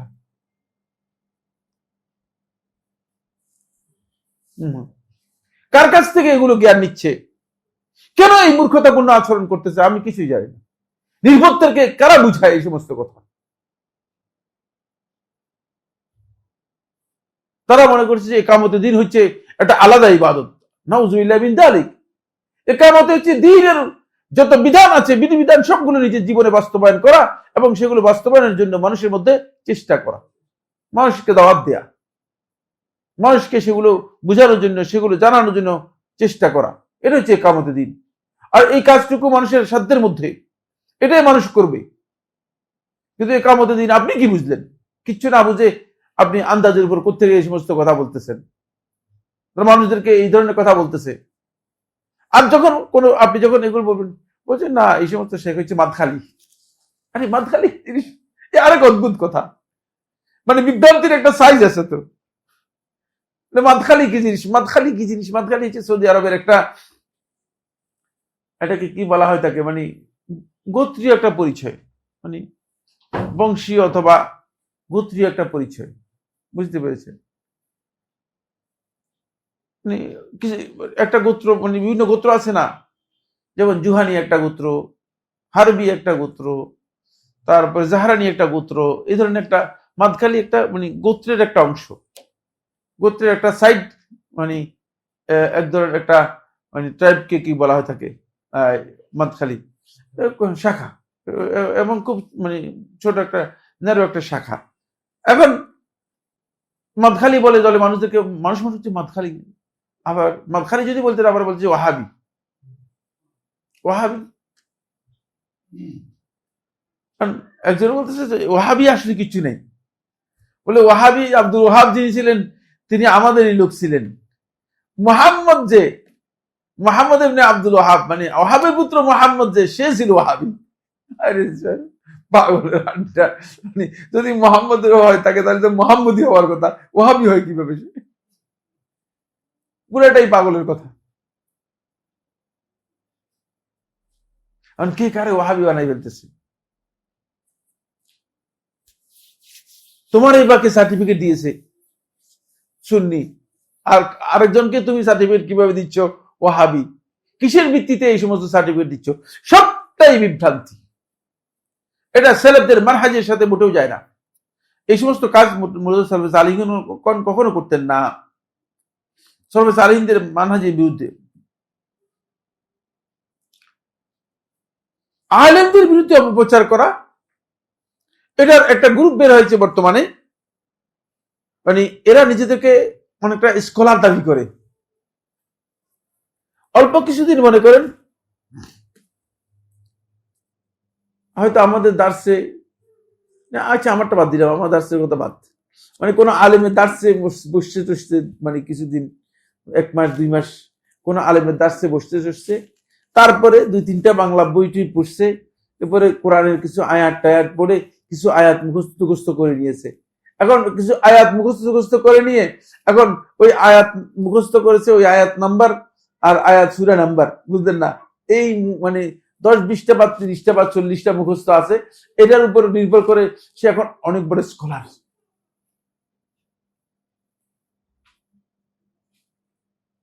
কি স্কলার সেই বলতে পারবে। এখন সে আলেমদের কি পাত্তা দেয় না।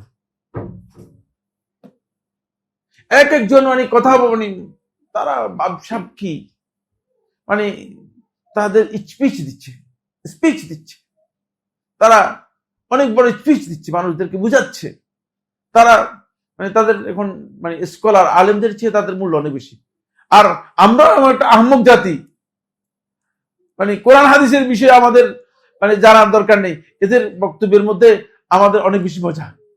আর শয়তান জানে যে এই আলেমদের থেকে যদি এদেরকে ছুটে ওই জায়গায় নিতে পারি, তাহলে আমার কাজ শেষ, তাহলে আমার দায়িত্ব শেষ হয়ে গেছে, ওদেরকে ওখানেই মানে শেষ করে দিতে পারবে, ওখানে ইসলাম থেকে সরাই দিতে পারবে। মানে ওরাই এখন বেশি, মানে স্কলাররাই বেশি, মানে আপনি আশ্চর্য হবেন যে এদের ফলোয়ার্স বেশি, এদের ভিউজ বেশি, এদের এটাকে কি বলে সাবস্ক্রাইবার্স বেশি, এদের মানে মুরিদ বেশি, তারপরে এদের কি কয় আতবা বেশি, মানে এদের খালি এদের মানে পিছনে পিছনে ঘুরবে যে এরকম লোক মানে অনেক। দুর্ভাগ্য, এটা দুর্ভাগ্য। ইসলামের মানে প্রকৃত মূল্যায়ন থেকে এখানে সরে গিয়েছে। এটা সেলেবদের মানহাজের সাথে মোটেও যায় না, মোটেও যায় না, মোটেও যায় না।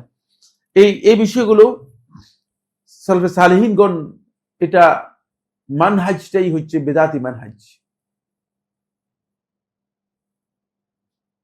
এই বেদাতি মানহাজ যদি কেউ গ্রহণ করে থাকেন, তিনি আলেম, যদিও তিনি নিজেকে সালাফি দাবি করে থাকেন, যদিও তিনি সালাফদের বক্তব্য দিয়ে থাকেন, কিন্তু তিনি আসলে সালাফি নন।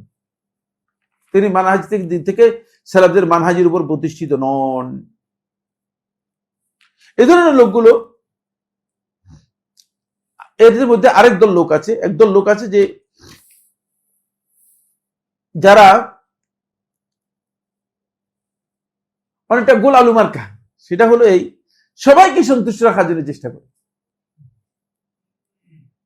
আপনি দেখবেন যে মাসালা জিজ্ঞেস করলে বলে যে ঘুরাইয়া গাড়াইয়া, বুঝলেন না, মাসালারে মানে ডানে বামে উত্তরে দক্ষিণে পশ্চিমে পূর্বে নিয়ে ঠিয়ে কি বলছে আপনি বুঝবেন না।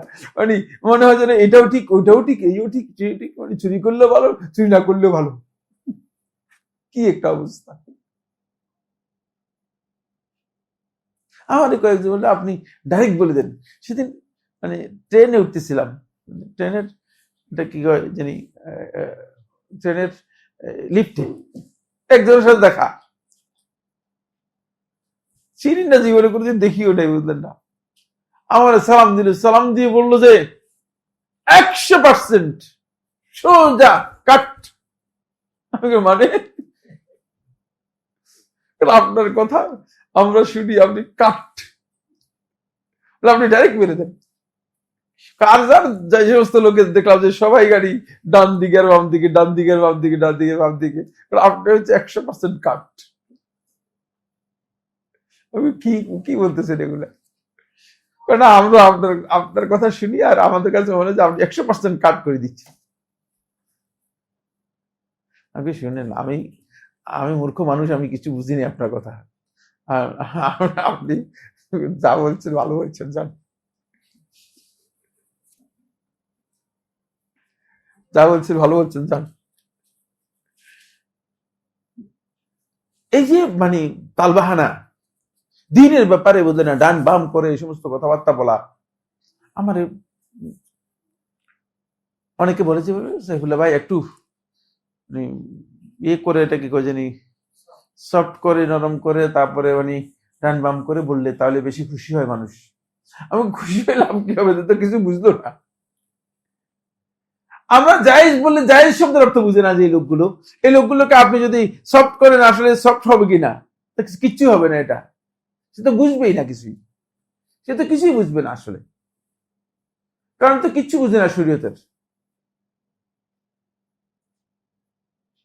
শরীয়তের তো আসলে কিছু বুঝে না। আবার আরেকজন আছে এদের মধ্যে, এরা হলো বুঝলেন মানে সব ক্ষেত্রেই দোষ তালাশ করে, মানে সবটাই দোষ, সীমা লঙ্ঘনের একটা পর্যায়ে আছে। আজকে একটা মশলা আসছে যে কোন হুজুর, আমার কোন জায়গা থেকে বলছে, বলে আমি আমার শ্বশুরকে শ্বশুরকে আব্বা ডাকি, এখন আমাদের আলেম বলছে যে আব্বা ডাকলে আমি কাফের হয়ে যাব। বা এই ধরনের কি একটা প্রশ্ন, কাছাকাছি মানে সীমা লঙ্ঘনের জায়গা আছে তো। মানুষ মানে শ্বশুর শাশুড়িকে আব্বা আম্মা ডাকে, আব্বা আম্মা ডাকা, আপনি রাস্তার একজন মানুষকে আব্বা ডাকতে পারবেন, একজন বয়স্ক মানুষকে সম্মানার্থে মাকে মা বলতে, মা আপনি কেমন আছেন, এটা না জায়েজ কিনা? হ্যাঁ, এটা না জায়েজ, জায়েজ। কেউ না জানে আন্দাজের উপর মানে এমন মানে মুফতি, এগুলো হচ্ছে মানে একেবারেই প্রত্যেকটা চলনে প্রত্যেকটা বলনে মানে ভুল ধরা ছাড়া আর কিচ্ছু জানে না। এটাও কিন্তু সালাফদের মানাজ নেই। এই সমস্ত লোক হচ্ছে সীমালঙ্ঘনকারী। তারা অনেকে মনে করে থাকে যে মানে তারাই আকীদার উপর ঠিক আছে আর বাকি সব বাতিল, সবকিছুই বাতিল, আর সবকিছুই আকীদার মধ্যে নিয়ে আসে। সব মাসালা আকীদার মাসালা নয়, না বুঝে সমস্ত মাসালা আকীদার মধ্যে নিয়ে এসে বুঝলেন না, হয়তো আপনারা কাফের অথবা ফাসিকের মধ্যে নিয়ে যাবে। এটা আল্লাহ তাআলা এত কঠিন করেননি। এটা সালাফদের মানহাজের সাথে যায় না, সালাফদের মানহাজের সাথে এই বিষয়গুলো যায় না। কেন করে এই কাজ? এই কাজ করার উদ্দেশ্য হচ্ছে তারা এই সমস্ত লোকদের কাছ থেকে তারা নিজেরা নিজের সম্ভ্রম এবং কিছু চায়। যারা অন্যদের কাছ থেকে কিছু চায়, বুঝলেন না, অন্যদের কাছে কিছু সম্মান টম্মান চায়, অন্যদের কাছ থেকে কিছু পাওয়ার জন্য চায়, এরা এই সমস্ত কাজ করে। কিছু ঘুরাইয়া পুরাইয়া কোন রকম মানে সবার সাথে মিশতে পারলে মোটামুটি সবাই কি করবে, হ্যাঁ, জনপ্রিয়তা পাবে, সহযোগিতা পাবে, তারপরে এদের মানে মোটামুটি এরা সবাই সম্মান করবে, আর অন্যরা তো সম্মান করবে না, দেখতে পারলে আরো মারবে। বুঝতে পেরেছেন না? কিন্তু এরা জানে না আল্লাহ রাব্বুল আলামিন কোরআনের মধ্যে স্পষ্ট করে বলে দিয়েছেন, সূরা মুনাফিকুন 8 নম্বর আয়াতের মধ্যে বলছেন যে তারা যে এগুলো করতেছে, তারা মনে করতেছে যে মানে সম্মানের জন্য করতেছে, ইজ্জতের জন্য করতেছে, পরাক্রমের জন্য করতেছে। আল্লাহ তাআলা বলতেছেন ওয়ালিল্লাহিল ইজ্জাতু ওয়া লিরাসূলিহি ওয়া লিল মুমিনিন, তাদেরকে আপনি বলে দিন সম্মান, পরাক্রম, শক্তি, পাওয়ার এটা আল্লাহ, তার রাসূল এবং ঈমানদারদের জন্য, আর কারো জন্য নয়, আর কারো জন্য নয়। বাকিরা পাবে না, বাকিরা এই সম্মান পরাক্রম এই জিনিসগুলো তারা পাবে না। সুতরাং যতই চেষ্টা করুক না কেন, সত্যিকার ঈমানের উপর যদি প্রতিষ্ঠিত না হয়, তাহলে সম্মান এবং পরাক্রম এই জিনিসগুলো তারা লাভ করতে পারবে না, এগুলো লাভ করতে পারবে না। এরপর আল্লাহ সুবহানাহু ওয়া তাআলা কোরআনে কারীমের সূরাতুল মুজাদালার 20 এবং 21 নম্বর আয়াতের মধ্যে বলে দিয়েছেন, তাদেরকে লক্ষ্য করে বলছেন ইন্নাল্লাযীনা ইউহাদ্দুনাল্লাহা ওয়া রাসূলাহু উলাইকা ফিল আযাল্লিন, যারা আল্লাহ এবং তার রাসূলের সাথে দুশমনি করে, যারা আল্লাহ এবং তার রাসূলের সাথে বিরুদ্ধাচরণ করে, উলাইকা ফিল আযাল্লিন, এরা নিকৃষ্ট ব্যক্তিদের মধ্যে অন্তর্ভুক্ত হবে, লাঞ্ছিত ব্যক্তিদের মধ্যে অন্তর্ভুক্ত হবে। কাতাবাল্লাহু লা আগলিবান্না আনা ওয়া রাসূলিহি ওয়া আনা ওয়া রাসূলি, আল্লাহ তাআলা এটা একেবারে আল্লাহর কিতাব মানে ফয়সালার মধ্যে নির্ধারিত ফয়সালা করে দিয়েছেন এভাবে যে আমি এবং আমার রাসূলই মূলত গালিব হবে, বিজয় লাভ করবে। সুতরাং আল্লাহ এবং তার রাসূল বিজয় লাভ করবে। এই সমস্ত পদ্ধতি অনুসরণ করে বিজয়ের কিচ্ছু আসবে না। বিজয়ের জন্য মনে করেন আপনি কৌশল করতেছেন না, চালাকি করতেছেন, ওই বিজয় তো আসলো না, আসবে না। কারণ এই বিজয়ের জায়গা এটা এই জায়গায় ক্লিয়ার করে দিয়েছেন আল্লাহ তাআলা, ক্লিয়ার করে দিয়েছেন কৌশল করে, বুদ্ধিমত্তা করে, মানে নিজের ইচ্ছায় মানে এই সাইজ করে আপনি বিজয় অর্জন করার জন্য চেষ্টা করবেন, সেটা আল্লাহ তাআলা কি করবেন না, গ্রহণ করবেন না। সুতরাং এইসব ক্ষেত্রে মাখলুকের রেজামন্দি, মাখলুকের সন্তুষ্টিকে কোনোভাবেই আপনি চেষ্টা করবেন না যে অর্জন করার জন্য, বরং আকলের দিক থেকে এবং দ্বীনের দিক থেকে কোন অবস্থাতে বৈধ নয় যে একজন ব্যক্তি তার মাখলুকের সন্তুষ্টির জন্য কি করতে পারে, এই চেষ্টা করতে পারে দুইটি কারণে। এক নম্বর কারণ হচ্ছে আহাদুহুমা আন্না হাযা গায়রু মুমকিন, এটা অসম্ভব। মানুষের সন্তুষ্টির চেষ্টা চালানো এটা অসম্ভব, সম্ভব না। প্রথম হচ্ছে মানুষের সন্তুষ্টির কাজটি এটা অসম্ভব। আপনি যতই চেষ্টা করেন যে মানুষকে সন্তুষ্ট করার জন্য, দেখবেন যে সন্তুষ্ট করতে পারবেন না। এখন তো পৃথিবীর মধ্যে সবচেয়ে বড় ধনী কে জানেন কিনা আপনারা? ইলন মাস্ক না? হ্যাঁ, এই বেচারা মানে 1 ট্রিলিয়ন টাকার মালিক সে। হ্যাঁ, 1 ট্রিলিয়ন ডলার। হ্যাঁ, তো 1 ট্রিলিয়ন ডলারের মালিক। এখন ইচ্ছা করলে সে আসলে মনে করেন সারা পৃথিবীর মানুষদেরকে কত কোটি বন্টন করে দিতে পারে। মানুষ কত? মানুষ হচ্ছে 609 কোটি মানুষ। হ্যাঁ, 609 কোটি মানুষ। 800 কোটি না, 800 কোটি না, যাই হোক, মানে ধরেন 800 কোটি। 800 কোটি হলে তাহলে সে মানে এগুলোর মধ্যে যদি বন্টন করে দিতে কত টাকা করে আসবে প্রত্যেকটা মানুষের? হিসাব করে দেখছেন কোনোদিন?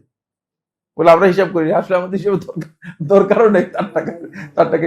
কিন্তু বন্টন করে দিলেও, মানে যদি বন্টন করে দেয় সমস্ত লোকদের মাঝে, আমি যেটা বলতে চাচ্ছি সেটা হলো, যদি এই তার এই টাকাটা পুরোটা এই 800 কোটি মানুষের মধ্যে সবার মধ্যে বন্টন করে দেয়, বন্টন করে দেওয়ার পরে পরের দিন মানুষদেরকে দেখবেন যে সমস্ত মানুষই তার বিপক্ষে বলতেছে, কেউ সন্তুষ্ট হয়নি। কারণ এটা সন্তুষ্টি করতে পারবেন না আপনি, সবটা দেওয়ার পরে সন্তুষ্ট করতে পারবেন না আপনি। মানুষকে সন্তুষ্ট করা যায় না, কারণ মানুষের সন্তুষ্টির কোন মাত্রা নেই যে মাত্রায় গিয়ে সন্তুষ্ট হবে। এখানে উপস্থিত একজনও আজকের দিন পর্যন্ত যে আল্লাহ রাব্বুল আলামিন যে বরাদ্দ দিয়েছে এই বরাদ্দেই সন্তুষ্ট হইনি আমরা, ঠিক না? কই সন্তুষ্ট হই নাই তো। আল্লাহ তাআলা যে বরাদ্দ দিয়েছেন তিনি তো আমাদের রব, তিনি তো বরাদ্দ দিয়েছেন, ঠিক না? তার বরাদ্দই তো আমরা সন্তুষ্ট হতে পারি নাই। সুতরাং ইলন মাস্কের টাকা দিয়ে কিভাবে আমি সন্তুষ্ট হবো? সন্তুষ্ট হতে পারবো না। ফলে এটা গায়রু মুমকিন, সমস্ত মানুষের সন্তুষ্টি অর্জন করার চেষ্টা করাটা এটা কোন অবস্থাতে সম্ভব নয়। ইমাম শাফি রহমতুল্লাহ আলাইহি বলেন, ইমাম শাফি রহমতুল্লাহ থেকে আবু নুআইম ইসফাহানী রাহিমাহুল্লাহ তাআলা হিলিয়াতুল আউলিয়া 9ম খণ্ডের 123 পৃষ্ঠায় বর্ণনা করেন। তিনি বলেন, রিদান নাস গায়াতুল লা তুদরাক, মানুষের সন্তুষ্টি হচ্ছে এমন একটা সীমা যে লা তুদরাক, যেখানে পৌঁছা যায় না। এমন সীমা যে সীমা যাওয়া যায় না, মানে যতই চেষ্টা করেন পারবেন না। আলাইকা বিল আমরি লাযী ইউসলিহুকা, সুতরাং তুমি এমন কাজ করো যে কাজটা তোমাকে সংশোধন করবে, তোমার উপকার আসবে, সেটাই করবা, এর বেশি কিছু করবা না। ফালজামহু, সেটাকে বাধ্যতামূলক করে নাও। ওয়াদা আমা সিওয়াহু, আর এছাড়া বাকিটাকে তুমি আস্তে করে ছেড়ে দাও, সরে থাকো। ওয়ালা তুআনিহি, নিজেকে কষ্ট দিও না। কারণ সবাই সন্তুষ্টি অর্জন করার জন্য চেষ্টা করে, কষ্ট করতে পারবা কিন্তু সন্তুষ্টি অর্জন করতে পারবে না। কষ্ট করতে পারবে, সন্তুষ্টি অর্জন করতে পারবে না। দ্বিতীয় নম্বর যে কারণে মানুষের সন্তুষ্টি অর্জনের চেষ্টা, এটা একটা ব্যাহত চেষ্টা দ্বীনের মধ্যে এবং আকলের মধ্যে, সকল দিক থেকেই, আকলের বিবেচনায় এবং দ্বীনের বিবেচনায় এটা একটা ব্যাহত চেষ্টা, যেটা কোনোদিন ফলপ্রসূ হবে না, কোনোদিন বাস্তবায়িত হবে না। এর দ্বিতীয় কারণ হচ্ছে আল্লাহ রাব্বুল আলামিন আমাদেরকে নির্দেশ দিয়েছেন আল্লাহ এবং তার রাসূলের সন্তুষ্টিকে অগ্রাধিকার দেওয়ার জন্য, মানুষের সন্তুষ্টিকে অগ্রাধিকার দেওয়ার জন্য নয়। সুতরাং আমাদের কাছে আল্লাহ এবং তার রাসূলের সন্তুষ্টির পথটাই হচ্ছে সবচেয়ে অগ্রাধিকার প্রাপ্ত। আল্লাহু ওয়া রাসূলুহু আহাক্কু আন ইউরদুহু, আল্লাহ এবং তার রাসূলই হচ্ছে যাদেরকে সন্তুষ্ট করা হক, তাদেরকে সন্তুষ্ট করবা। অন্যদের সন্তুষ্ট করার জন্য কোনো চেষ্টা করা দরকার নেই। এই কারণেই আমাদের এই ক্ষেত্রে মূলনীতি হচ্ছে যেটা, সেটা হলো এই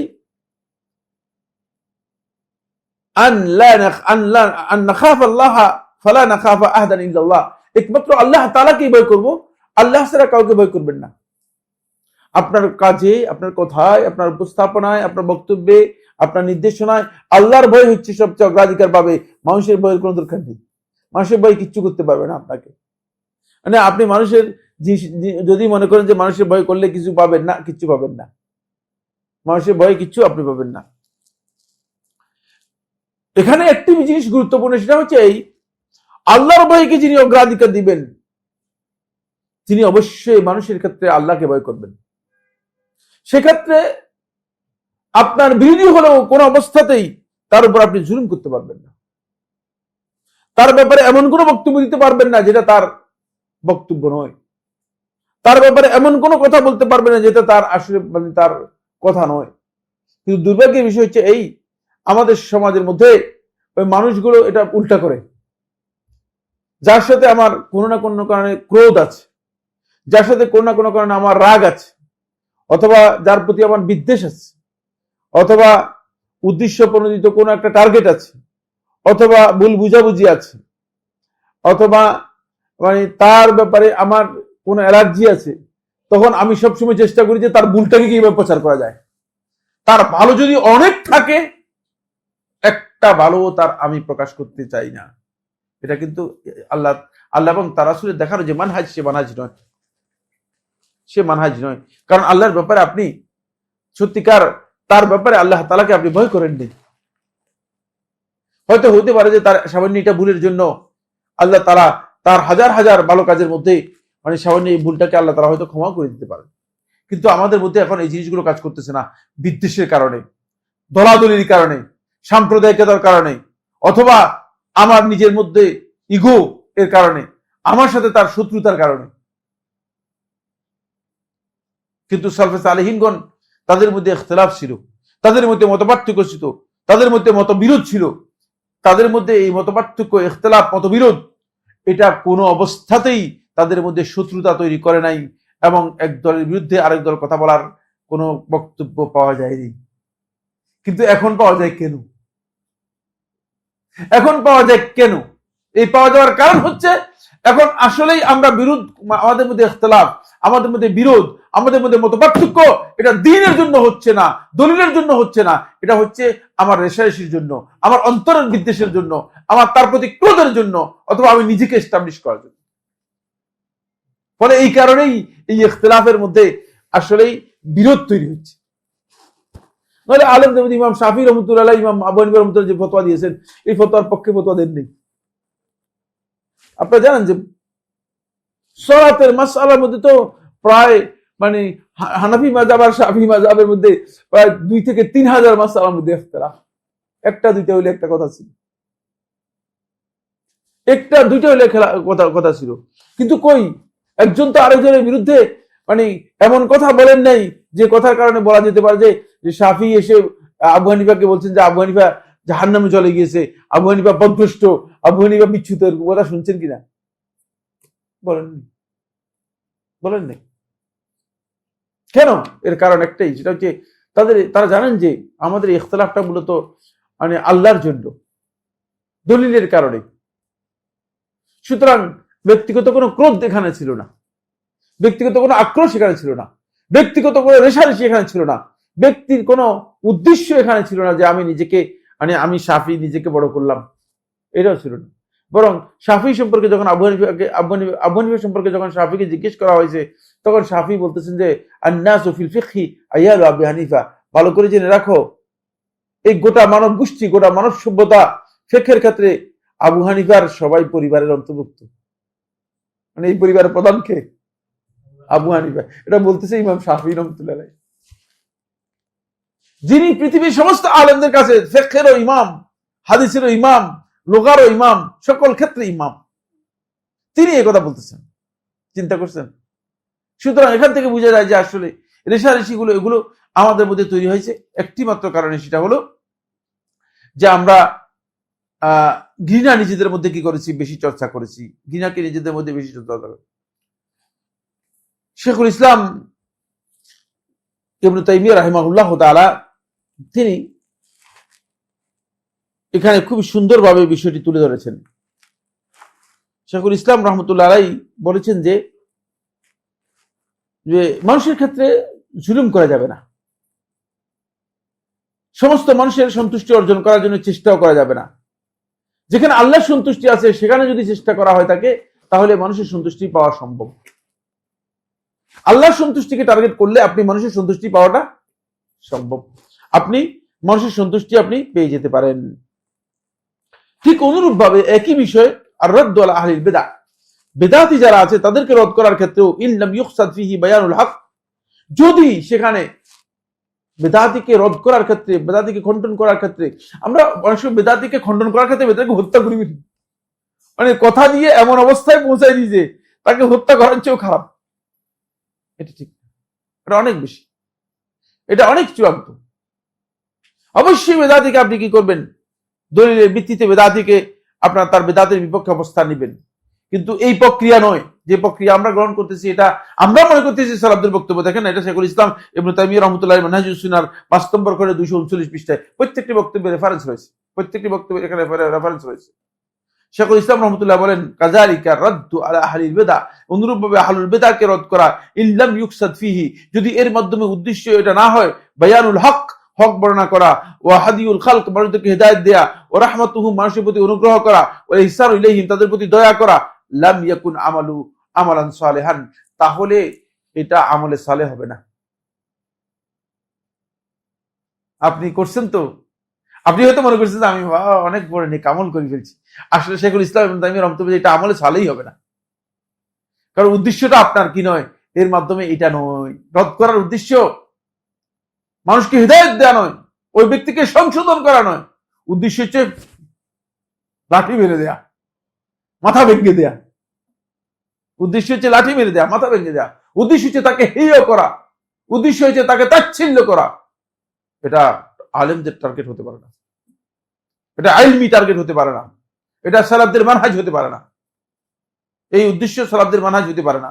এটা খুব ভালো করে এরপরে বলতেছেন শেখুল ইসলাম, অনেক লম্বা বক্তব্য, ওয়াইজা গাল্লাজা ফি যামমি বিদআতিন ওয়া মা'সিয়াতিন, যদি কোনো বিদআত এর নিন্দা করার ক্ষেত্রে, তিরস্কার করার ক্ষেত্রে, অথবা কোনো অপরাধ অথবা অবাধ্যতা গুনাহ নিন্দা করার ক্ষেত্রে যদি কেউ গাল্লাজ, সে মানে কঠোরতা অবলম্বন করে, খারাপ কটূক্তির পথ অবলম্বন করে, কানা কাসদুহু, তার উদ্দেশ্য হয় বায়ানু মা ফিহা মিনাল ফাসাদ, এর মধ্যে যে ফাসাদ আছে এই ফাসাদটা বর্ণনা করা, রিওয়াজরাহাল ইবাদ, এর মাধ্যমে মানুষদেরকে সতর্ক করা, কামাফি নুসুসিল ওয়াইদ ওয়া গায়রিহা, যেভাবে শাস্তির যে সমস্ত নুসুসগুলো আসছে সেগুলো এবং অন্যান্য ক্ষেত্রে আসছে, এগুলোর ক্ষেত্রে ওয়াকাদ ইউহজারু রাজুলু, কখনো কখনো মানুষকে মানে পরিত্যাগ করা হবে, উকুবাতান, শাস্তি স্বরূপ, তাজিরান, তাকে সতর্ক করার জন্য, ওয়াল মাকসুদু বিযালিকা রাদুহু ওয়া রাদু আমসালিহি, উদ্দেশ্য হচ্ছে তাকে এখান থেকে সরানো এবং তার অনুরূপ যারা আছে তাদেরকে সরানো, লিররাহমাতে, দয়ার উদ্দেশ্যে, ইহসানের উদ্দেশ্যে, লা লিতাশাফি ওয়াল ইন্তিকাম, তার কাছ থেকে প্রতিশোধ নেওয়ার জন্য নয়, অথবা নিজের মনের মনোবাঞ্ছনা পূর্ণ করার জন্য, কামা হাজারা নবী সাল্লাল্লাহু আলাইহি ওয়াসাল্লাম আসহাবাহু সালাসা, যেভাবে রাসূলুল্লাহ সাল্লাল্লাহু আলাইহি ওয়াসাল্লাম তার সাহাবীদের 3 জনকে বর্জন করেছিলেন যে যখন তারা যুদ্ধে যায় নাই। এই ধরনের যদি হয়ে থাকে তাহলে এটা আল্লাহ রাব্বুল আলামিনের কাছে সুম্মা তাবা আলাইহিম বিবারাকাতি সিদক, যে এটা আল্লাহ তাআলার কাছে নেক আমল হবে, কারণ উদ্দেশ্য হচ্ছে এটা এর মাধ্যমে তাদেরকে হেদায়েতের দিকে মানুষদেরকে নিয়ে আসা। কিন্তু যদি উদ্দেশ্য হয় হেদায়েত নয়, উদ্দেশ্য হচ্ছে ভিন্ন জিনিস, তাহলে বুঝতে হবে যে এটা ভালো কাজ হবে না। শেখুল ইসলাম ইবনে তাইমিয়া রাহমাতুল্লাহ আরো বাকি অংশটুকু এটা বলেছেন, ফাইজা রাআইতা ইমামান, যখন তুমি দেখবে কোন ইমাম কাদ গাল্লাজা আলা কাইল মাকালাতিহি, কোন একটা বক্তব্য দিয়েছে, তার এই বক্তব্যের উপর তার উপর কঠোরতা অবলম্বন করেছে বা গালিগালাজ করেছে, অথবা মানে কঠিন কথা বলেছে, আও কাফারা, অথবা তাকে কাফের মানে সাব্যস্ত করেছে, ফিহা, এই ক্ষেত্রে ফালা ইউতাওরু হাযা হুকমান আমান ফি কুল্লি মান কালাহা, প্রত্যেক ব্যক্তি যেটা এই কথা বলে তার এটা কমন হুকুম হিসেবে গ্রহণযোগ্য হবে না, ইল্লা ইজা হাসালা ফিহি শারতুল লাযী ইস্তাহিকু ফিহি তাকলিজুল আলাইহি ওয়া তাকফির লাহু, সবাইকে কমনলি কাফের সাব্যস্ত করে দিবে, এটা হয় না। বরং এটা কোন ইমাম যদি বলে থাকে তাহলে সেটা ওই সুনির্দিষ্ট ব্যক্তির ক্ষেত্রে প্রযোজ্য হবে। তবে যদি মানে ইল্লা ইজা হাসালা ফিহি শারতুল লাযী ইস্তাহিকু তাকলিজ, যদি এই শর্ত তাকে তার মধ্যে পাওয়া যায় যে শর্তের কারণে তাকে তাকফির অথবা তাকলিজ করা, তার উপর কঠোরতা আরোপ করা এটা বৈধ হয়, এটার সে হকদার হয়, তাহলে সেটা তার ক্ষেত্রে প্রযোজ্য হতে পারে। সকলের ক্ষেত্রে এটা প্রযোজ্য হবে না, সকলের ক্ষেত্রে এটা প্রযোজ্য হবে না। সর্বশেষ যে কথাটি উল্লেখ করেছেন সেটা হচ্ছে যে রাসূলুল্লাহ সাল্লাল্লাহু আলাইহি ওয়াসাল্লাম মূলত, আল্লাহ নবী সাল্লাল্লাহু আলাইহি ওয়াসাল্লাম মূলত